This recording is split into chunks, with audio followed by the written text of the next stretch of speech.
कहानी की शुरुआत में हमें 1959 का समय दिखाया जाता है। बर्मा पर अब भी फ्रेंच लोगों का कब्जा था, लेकिन एक युद्ध होता है और फ्रेंचाइजी को बर्मा से खदेड़ दिया जाता है और पुर्तगाली यहाँ आकर बसने लगते हैं। पर अभी भी एक आदमी है स्टेनर, जो बर्मा में लेबर कैंप चलाता है और इनमें से एक कैंप में मार्टिन बैंड है। स्टेनर को यह बहुत अच्छे से पता है कि मार्टिन एक बहुत ही अच्छा फाइटर है, इसलिए वो अपने मनोरंजन के लिए दूसरे फाइटर से लड़वाता रहता है। इसलिए मार्टिन को आज भी एक फाइटर से लड़वाया जाता है। मार्टिन एक मुक्के में इस फाइटर को नीचे गिरा देते हैं। स्टेनर ये सब देख रहा है और जैसे ही मार्टिन जीतता है, अब स्टेनर अपने आदमी को ऑर्डर देता है जो इस लड़ाई में हारा उसे मार दिया जाए। इस कातिल का नाम है दोस्तों रस्टिग्नेक। ये आता है और फाइटर को मार डालता है। इसके बाद 2 गार्ड आते हैं और मार्टिन को ले जाने लगते हैं। रास्ते में मार्टिन को एक लड़की नजर आती है जिसका नाम है इसाबेल। मार्टिन ने इस लड़की को पहले भी कई बार देखा है, लेकिन आज जब ये गार्ड इसाबेल के साथ बदतमीजी करते हैं तो मार्टिन को गुस्सा आता है। तब अपने सर से इन्हें मारने लगता है। इसके बाद गार्ड इसे पिटकर उसे सेल में छोड़ देते हैं। मार्टिन खिड़की से देखता है इसाबेल स्टेनर के लिए फूल लाई हैं और वो ऐसा रोज करती हैं, लेकिन स्टेनर को जैसे इसाबेल से कोई फर्क ही नहीं पड़ता। इसाबेल जब मार्टिन के पास आती है तब वो उससे पूछता है कि तुम स्टेनर के लिए फूल क्यों लाती हो। इसाबेल कहती है कि तुम चाहो तो मैं तुम्हारे लिए भी फूल लाया करूं। तुम एक अच्छे इंसान हो और तुम्हें यहां नहीं होना चाहिए। लेकिन मार्टिन कहता है कि मुझे फूल नहीं चाहिए और वो शांत हो जाता है। फिर सीन शिफ्ट हो जाता है। दोस्तों, स्टेनर के ऑफिस में जहां बूम इसे कहता है आपसे कोई मिलने आया है, बूम हेल्सन नाम के आदमी को लेकर आता है। वो कहता है कि मैं मार्टिन नाम के आदमी को ढूंढ रहा हूं और मुझे खबर मिली है कि वो यहीं पर हैं। मार्टिन इंग्लैंड से भागा हुआ क्रिमिनल है और उसकी आज कोर्ट में पेशी है, इसलिए उसे मुझे सौंप दो। लेकिन स्टेनर ऐसा नहीं करना चाहता क्योंकि मार्टिन उसे अच्छा खासा पैसा कमा कर देता है। उसकी लड़ाई से स्टेनर को काफी फायदा होता है और वो चला गया तो स्टेनर को काफी नुकसान होगा। इसलिए स्टेनर हेल्सन से कहता है कि यहाँ कोई मार्टिन नहीं है, आप जा सकते हैं। कुछ दिनों बाद मार्टिन को स्टेनर के ऑफिस में लाया जाता है और जहां स्टेनर उसे अपने 3 खास आदमियों से मिलवाता है, जिसमें पहला है रेस्टिग्नेक, जो कभी स्पेन के स्पेशल फोर्स में था। दूसरा है बूम, जो वियतनाम के विशेष बलों में था, जिसने अपने देश के साथ गद्दारी की। और तीसरा है अमेरिलो, जो फ्रांसीसी सेना का हिस्सा था। स्टेनर मार्टिन से कहता है कि ये सब क्रिमिनल है, लेकिन मेरे साथ अच्छी लाइफ जी रहे हैं। तुम भी कुछ दिनों में आजाद होने वाले हो और मैं जानता हूं कि तुम भी अपना देश नहीं छोड़ सकते, क्योंकि तुम्हारे ऊपर भी कार्यवाही चल रही है। इसलिए तुम भी मेरे साथ काम करो। मार्टिन स्टेनर की बात सुनता जरूर है, लेकिन वो स्टेनर के साथ काम करने से मना कर देता है और कहता है मैं अपनी जिंदगी को अपने हिसाब से जीना चाहता हूं। इसके बाद मार्टिन यहां से चला जाता है। कुछ दिन बाद मार्टिन को आजाद कर दिया जाता है, लेकिन वो यहां से बाहर नहीं जा सकता क्योंकि उसके पास ना तो पैसे हैं और ना ही पेपर है। वो यहाँ इसाबेल के सिवा किसी को जानता भी नहीं था। इसलिए मार्टिन इसाबेल के घर जाता है, जहां उसे उसके सौतेले पिता मिलते हैं, जिसका नाम है वैलेंटाइन।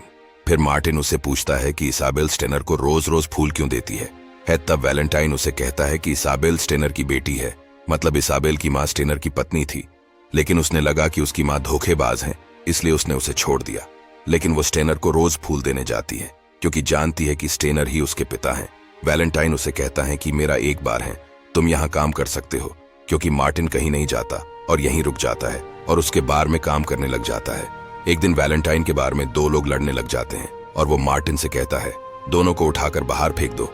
इस पर वो दोनों मार्टिन को चैलेंज करते हुए कहते हैं कि हमसे फाइट करो और हमें हरा दो, वरना हम यहाँ से कहीं नहीं जाएंगे। अब मार्टिन भी जोश में आता है और दोनों को जमकर पिटता है ताकि वो दोनों यहाँ कभी वापस ना आए। अगले दिन बूम और रेस्टिग्नेक मार्टिन के पास आते हैं और कहते हैं कि कल रात को तुमने जिसे पीटा था वो स्टेनर का फाइटर था। अब तुम्हें उसकी जगह लड़ना होगा, वरना देखो स्टेनर का बहुत नुकसान होगा। मार्टिन इसके लिए मना करता है, लेकिन रेस्टिग्नेक उसे और बार को नुकसान पहुंचाने की बात करता है और वहां से चला जाता है। उसी शाम वैलेंटाइन और मार्टिन बात करते हैं और वैलेंटाइन कहता है कि 10 फाइट लड़ने से अच्छा है कि एक फाइट लड़ लो और खत्म करो। मार्टिन मान जाता है और फाइट वाला दिन आ जाता है। यहाँ पर मार्टिन के सामने सबसे तगड़ा फाइटर होता है, लेकिन मार्टिन उसे हरा देता है। मार्टिन को लगता है लड़ाई खत्म हो गई, लेकिन उसे बताया जाता है कि लड़ाई अभी बाकी है। लेकिन फिर एक फाइटर उसके सामने आता है, लेकिन मार्टिन इसे भी हरा देता है।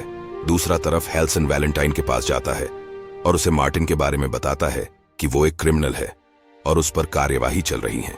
वैलेंटाइन उससे पूछता है कि मार्टिन ने क्या किया था। तब हेल्सन ने उसे बताया है कि मार्टिन के पिता और भाई को किसी ने मार डाला था। तब मार्टिन ने उनकी पूरी गैंग को ही खत्म कर डाला था।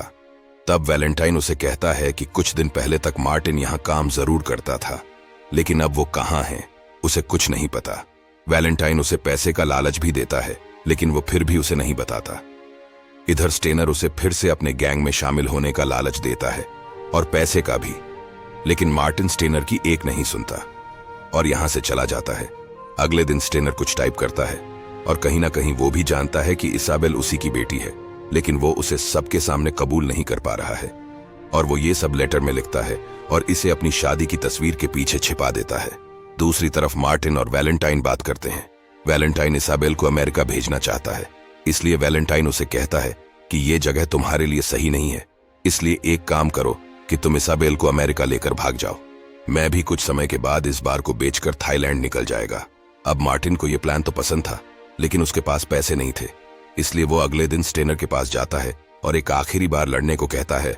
तो स्टेनर कहता है कि तुम्हारी काबिलियत सब देख चुके हैं, इसलिए कोई भी तुमसे लड़ना नहीं चाहता, क्योंकि सब जानते हैं कि लड़ाई तुम ही जीतोगे। इसलिए मैं चाहता हूं कि तुम हारो, क्योंकि सब लोग तुम्हारी जीत पर पैसा लगाएंगे और तुम हारते हो तो मुझे और तुम्हें बहुत फायदा होगा। मार्टिन स्टेनर की बात मान जाता है और फिर शुरू होती है फाइट।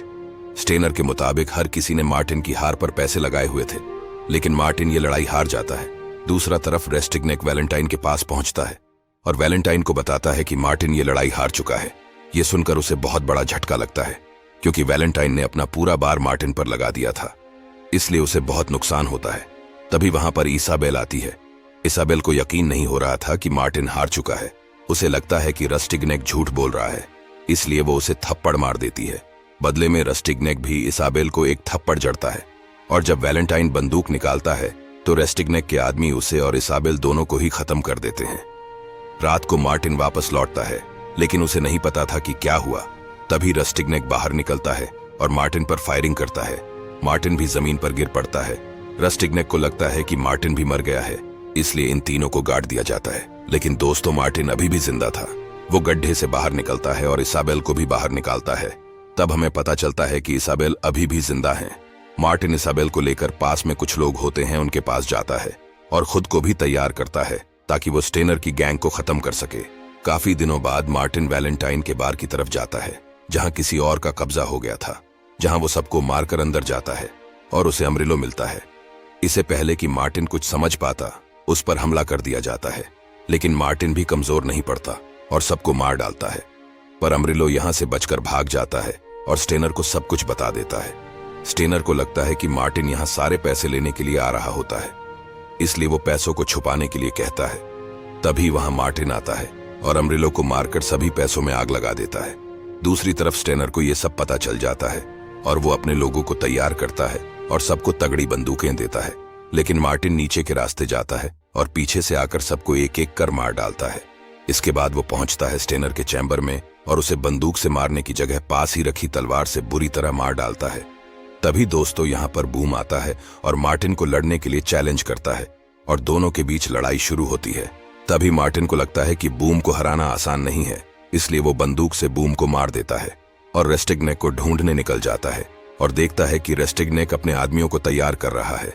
लेकिन मार्टिन इन सब पर हमला कर देता है और सबको मार डालता है और लड़ते हुए एक कमरे में पहुंच जाता है, जहां रेस्टिग्नेक आता है और ये दोनों एक दूसरे पर गोली चलाते हैं। तभी एक गोली रेस्टिग्नेक के हाथ पर लगती है और वो वहां से भाग जाता है। यहीं मार्टिन के हाथ स्टेनर का लिखा हुआ लेटर लगता है, जिसमें लिखा हुआ था कि इसाबेल उसकी ही बेटी है। मार्टिन ये लेटर इसाबेल को भेज देता है। इधर रेस्टिग्नेक दर दर की ठोकरें खा रहा था, क्योंकि कोई उसे नहीं जानता है। फिर एक दिन वो मार्टिन के सामने आ जाता है और दोनों आपस में लड़ पड़ते हैं, लेकिन रेस्टिग्नेक चीटिंग करके उस पर चाकू से वार कर देता है। लेकिन मार्टिन बचता हुआ उल्टा उसे चाकू से मार देता है और इस तरह से रेस्टिग्नेक का भी खात्मा हो जाता है। तभी यहाँ पर हेल्सन आता है और मार्टिन को अपने साथ चलने के लिए कहता है, लेकिन मार्टिन कहता है कि तुम दोबारा मेरे पास आए तो मैं तुम्हें भी मार डालूंगा, लेकिन अगर तुम्हें कोई बिजनेस डील करनी है तो पहले इंग्लैंड में मेरा नाम क्लियर करवाओ, तब हम बात कर सकते हैं। और इसी के साथ दोस्तों यहाँ पर कहानी खत्म होती है।